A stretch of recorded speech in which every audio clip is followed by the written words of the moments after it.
Soldiers with the Kurdish-led Syrian Democratic Forces point to Turkish military police in the countryside near the Turkish border. The area hosts Russian, Syrian, Kurdish, and American forces. The U.S. is allied to both of the most bitter enemies in the area, the Kurdish SDF and Turkey. It often brokers disputes between the two sides.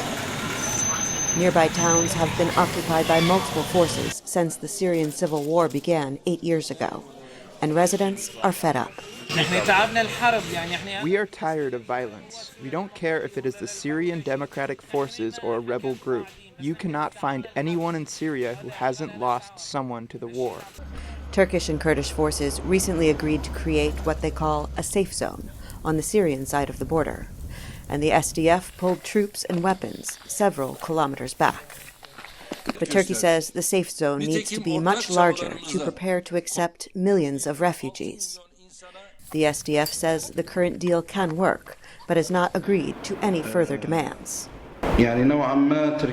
Turkey complains it is threatened. This agreement is the answer for the Syrian Democratic Forces and Turkey. Turkey equates the SDF with the PKK, a Kurdish insurgent group inside Turkey that has launched attacks against the government for decades.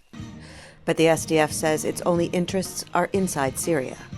Yet its strength has grown considerably since leading the fight with U.S. support against Islamic State extremists in northeastern Syria.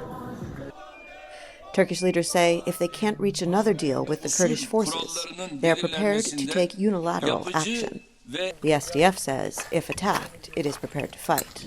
But for now, for the most part, the two sides are holding on to the peace. Heather Murdock, VOA News, Manbij and al-Bab, Syria. Security forces say for now, for the most part, they are holding on to the peace. Reporting from the al-Bab countryside in Syria, I'm Heather Murdock, VOA News.